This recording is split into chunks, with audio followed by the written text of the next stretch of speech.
For this week, I just wanted to do a personal Jamaica vlog to celebrate 50,000 subscribers and do a Q&A. But then I bumped into this book, African History. Look at the size of this book. It says here on the cover, "A people without knowledge of their history is like a tree without roots." And there is a picture of a tree in the form of Africa without any roots. It has 31 pages. London Strategic Policy Unit, okay. So the first page is acknowledgements, then it's forward, then it's introduction to second edition, introduction to first edition, and then we finally begin with the content, and then the last page, some general references on African history. So from page 9 to page 30, 21 pages. When I saw this for the first time, I was like, you gotta be kidding me, right? I mean, African history, the history of over 1,000 ethnic groups, fits 21 pages. Yay! What? So I thought, yeah, I'll do Q&A, but a bit later. But to celebrate 50,000 subscribers, it would be fair to share real reason why the content on the channel looks rather different from the content usually produced about Jamaica. It doesn't mean that one is better than the other, it's just different. I get a question from time to time in the comment section, how I know so much about Jamaica? And the answer is, I don't. I just know how to do the research and put it into a story. One of the reasons it's possible is because I'm a foreigner, so by default, I perceive Jamaica in a different way. But the main reason is not where I come from. It's the fact that I've had very unusual education. And you will see what I mean at the end of the video. So with this podcast episode, I'd like to discuss the truth about the education system.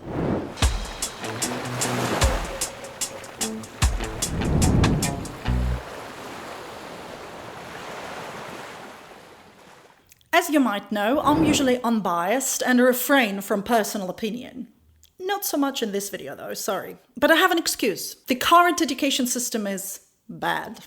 It's very bad on so many levels. And I'm not really talking about Jamaica. It's not just one particular country. It's a universal problem. Not like I'm the first one to see that. The audience of this channel have surely noticed that too. That's why I'd like to share my thoughts on this and looking forward to reading your ideas in the comment section. The main problem of the current education system is that it's heavily out of date. It was developed at the end of the 19th century, and just to remind you, in the year 1900, only 20% of the world population could read and write. 80% couldn't. Sure, there had been schools and universities from ancient times, but the access to them was only available to a certain group of people. African societies had writing systems from times when Europeans were still living in caves. But again, the knowledge was limited to a tiny group of people. And of course, it would have stayed that way if not for so-called industrial revolution. Turned out that uneducated people couldn't work well at factories, never mind becoming engineers. That's when the education system was developed, and it worked really well. Literacy now on the whole planet is almost 90%. So anyway, it was a wonderful thing. But the problem, it's not good enough anymore. Schools are still teaching our kids how to be factory workers as if digital revolution never happened. So the education system is out of date by like 50 years now. And that's just problem number one. The second problem when it comes to education is that all English-speaking countries have this Eurocentric model where we learn that Western European people were the greatest with all their empires, their renaissance, the so-called age of exploration, revolutions, scientists, and so on. And then a book of African history is this big. But I find it really strange that people now complain about it. I mean, what did you expect? That education model was created initially by British people. It's not like there had been an education system in place and they replaced it. They created what they thought was relevant to them. They don't care about the history of Ghana in the same way as people of Ghana don't care about history of Malaysia. The difference is, of course, that people of Ghana don't push their agenda on Malaysian people, whereas with British education system, this problem is precisely the case. A part of the reason why I often see things differently is because I was exposed to a completely different story at school than most of my audience. In my childhood, I never learned that Western Europe was great. I was taught the opposite. I was born in Soviet Union, and our school told us that Western European countries are evil colonizers or the capitalists. Do you know what we called Europe and Americas in the Soviet Union? The decaying West. Instead, as Soviet Union people, we learned the truth, that it is Russia that is the center of the universe. It is the greatest people that ever lived. All scientific progress was done by Russians. Sure, we learned about other scientists, artists, sportsmen, but they were nowhere as important as the Russian ones. Just to make sure it's clear, as a child, I learned a completely different type of nonsense than the nonsense you guys learned. So this agenda in education is problem number 2. Which leads to the next one, the culture bubble. Everything at school is delivered with this attitude. This is us, our country, our people, our culture. We are the most important ones. And it's them, the relevant ones. Even in Jamaica, you learn at school only the things that are supposedly relevant to your country and get a fraction of the rest of the world. As a result, every human being has this distorted understanding of the world and themselves because they completely miss out on the context. And what's worse, we become programmed to do that in future. Every society believes that they are the ones who suffered the most and they are the ones who deserve the most for some reason. Well, and that reason is the culture bubble, because people never learn the context of what's happening in the rest of the world, the issues and achievements of other societies that are equally important. This could have been easily solved with self-education, if not for another problem.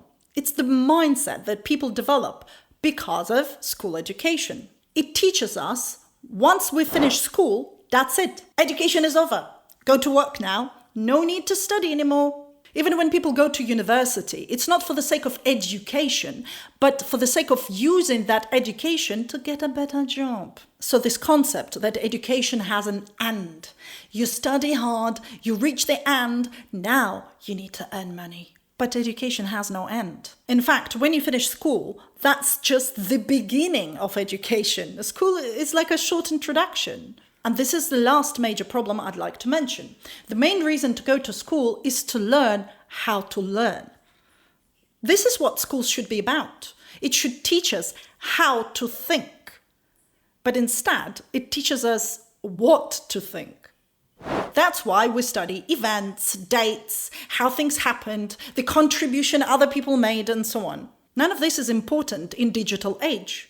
The problem before was the lack of information, while the problem now is too much information. So instead, schools should teach us the following skills. How to find the information we need when there is so much of it. What are the methods? How to verify the information we found and distinguish facts from opinions. How to analyze the evidence we found and how to apply what we have found to different life situations. But schools don't usually teach us any of these skills. Some talented educators do. If you get lucky with a teacher who's passionate about education rather than just following the curriculum, and at the end of the day, excellent education that some children get is all because of some really good teachers, not because of the education system. The education system, as it is designed now, is not going to give us any of these skills. Instead, it gives us a few harmful skills. Here are a few examples to be aware of. Schools teach us that there is a right and wrong answer. In reality, this is never the case. No matter what you do, it's just your experience. It's not right or wrong. Sure, some experiences we might see as bad or wrong because of the immediate consequences we don't like. But maybe in the long run, it will have a positive effect. Maybe not. We're programmed to search for correct answers because at school our intelligence is assessed with the help of those tests. You just have to circle a letter or fill the gap. This is what we expect when we finish school too. This mindset, if we give a correct answer, we get a reward. If we make a mistake, we get punished. In reality, this is not how it works. Sure, there is a marking system in a form of money, or what we can get with money, but it's not like if we work hard, we will get a reward. There are no correct answers, and there is no fairness. You can work for 24 hours and get paid peanuts, and some can work for 1 hour and make millions. And the fun part is, instead of learning from those few who use their time more efficiently than we do, we're taught to hate them. Another harmful thing that school teaches us is that there is an authority, the teacher or the principal of the school. And the authority is always right. But that's not true. Sure, we can have mentors, the people we admire and want to learn from. But we should also remember that they're just humans, and their actions and words can be questionable. It's the ability to distinguish who we can learn from and who is a scam.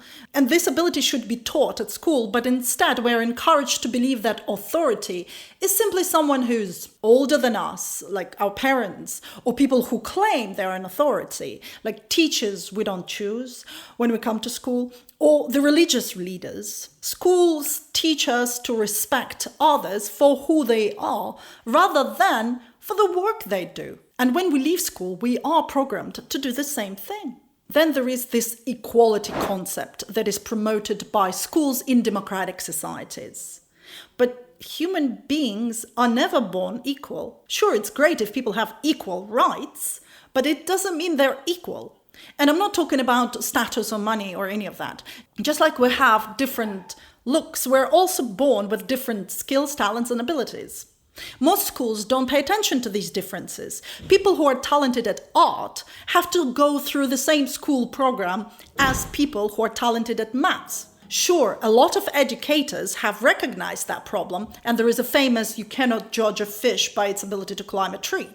But it's also unclear if dividing children into groups by their talent is any good. Because no matter what you do, the whole concept of a school is that it's a control-guided environment, which is nothing like people encounter in real life when we have to come up with ideas how to deal with problems. One of the most useful skills that I personally learned at school was precisely that, dealing with problems.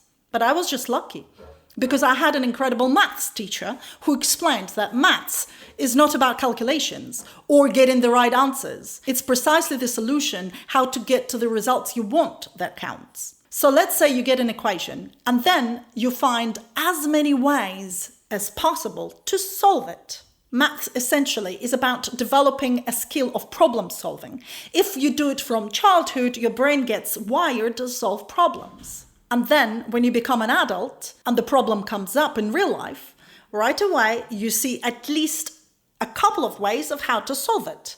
Then you just, analyze each option and the consequences several steps ahead, and then just pick a solution that is the best case scenario for any particular situation, taking into account all the risks. The sad part that a lot of people leave schools without any of these skills, because maths is now taught by just giving these tests to select correct answer.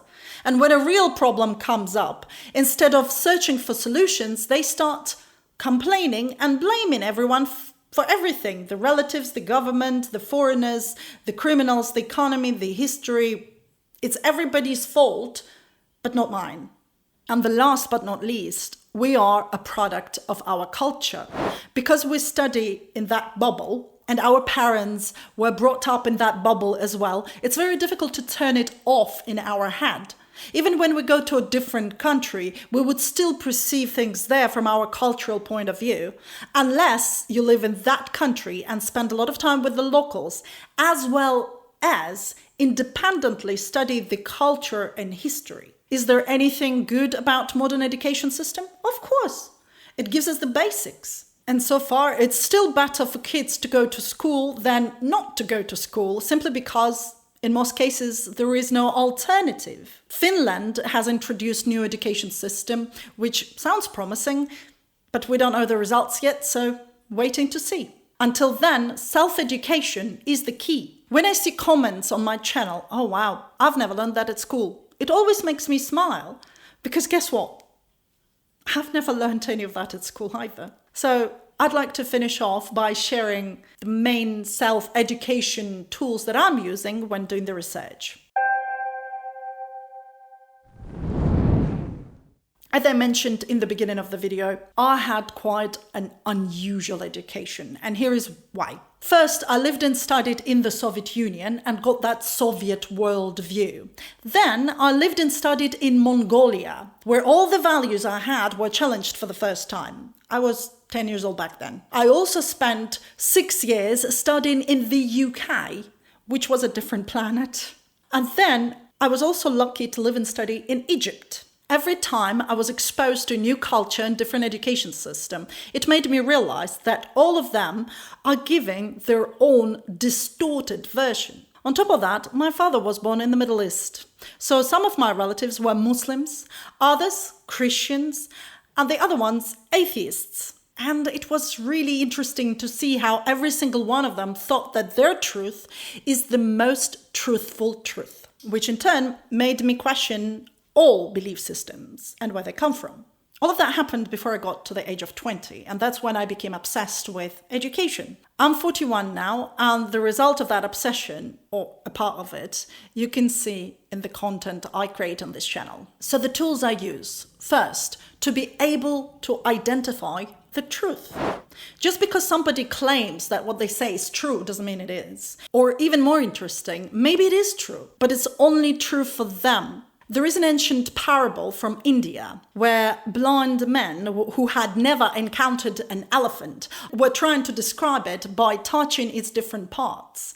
The one who touches the leg says, the elephant looks like a tree trunk. The one who examines the trunk claims that being is like a thick snake. Both of them are telling the truth, and both of them have evidence to prove the truth, but it's not an elephant. If we really want to be able to understand what truth actually is, all we need to do is to start with a book on the basics of epistemology. Yes, it's a branch of philosophy, but not that philosophy that people usually study at university, where we learn who were the philosophers, the ideas they come up with. Universities usually teach about philosophy, not the practical philosophy you can actually use. The second tool is to be able to verify the evidence. The way to do it is to realize that there is no single reliable source of information for anything. The only way to verify the evidence is to do cross-checking, cross-referencing.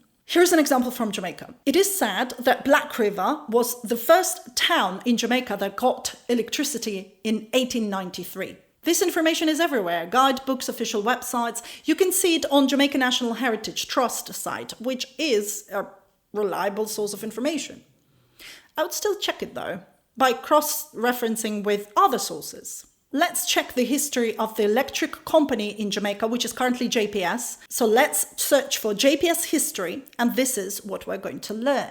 Electricity came to Jamaica in 1892. It all began when a Jamaica Electric Light Company started to supply electricity from small coal-burning steam generating plant on Gold Street in Kingston. This was quite an achievement for Kingston, a small island city. At that time, many large British cities were still without electricity. So it was actually Kingston. But where did the story of Black River come from? We have that story because several months later, in 1893, the first private residence to get electricity in Jamaica was Waterloo Guest House in Black River. So can you claim that Black River is the first town to get electricity in Jamaica? Kind of, but not the way it is stated. When I'm making a video on electricity in Jamaica, I will do more cross-checks because I really want to understand and get the answer to why electricity in Jamaica is one of the most expensive in the world and how to solve this problem. So if you're interested in this, don't forget to subscribe, or if you're subscribed, please check the bell notification not to miss the videos when they come out.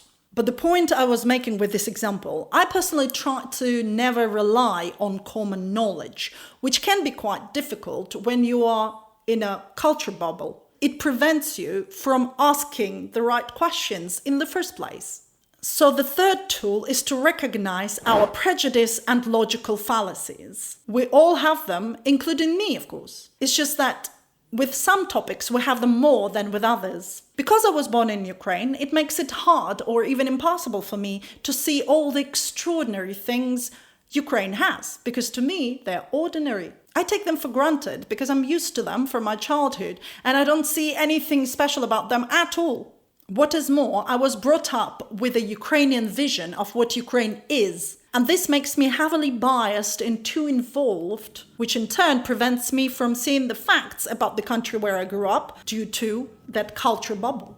This is why I can make this type of content about Jamaica or any country in the world except Ukraine. Of course, I could have made a blog about my life in Ukraine, something simple, but not this type of documentaries. To realize what prejudice we have about a subject like a country, we just need to make a list of the things that we believe in, especially the things we definitely know are true, and then address every single one of them. I can't be bothered to do it for Ukraine yet, but I am doing it for Jamaica in a way on this channel, like the video about a Jamaican passport. From videos and comments made by Jamaicans, I noticed that there is this common knowledge in Jamaica that Jamaican passport is no good.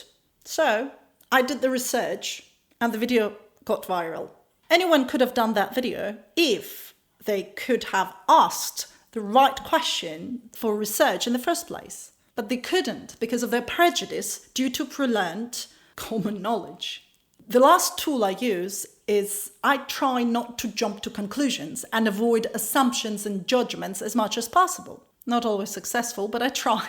The way it works is to challenge your beliefs in things, especially the ones that are generally considered good or bad. For example, breaking into somebody's house and taking a TV is bad. But what if it was your TV that the person had stolen from you a few days earlier and refused to give it back when you found out? Does that mean your action is justified?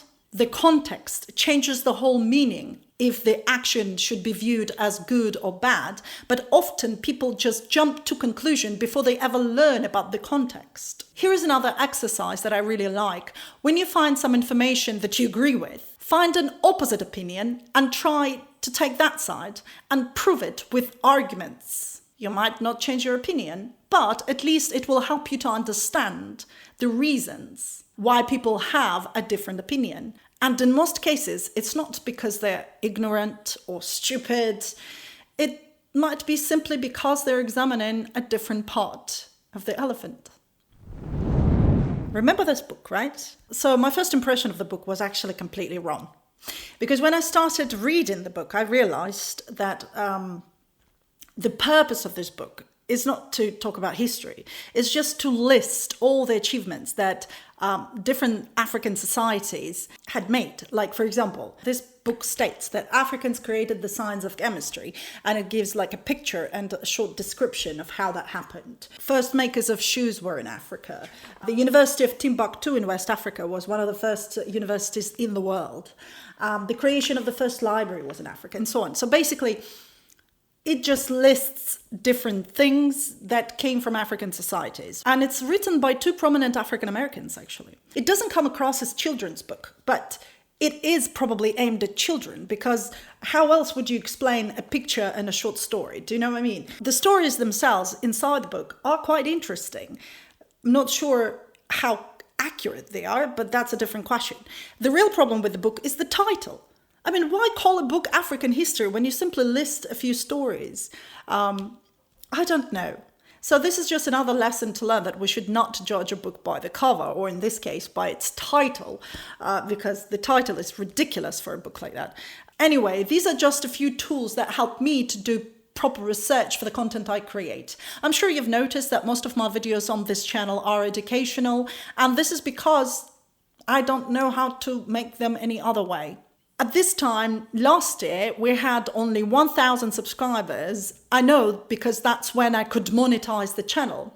1 year later, it's 50,000 of us. A channel about Jamaica is a rather niche topic, and I honestly never thought this kind of content would be of interest to so many people.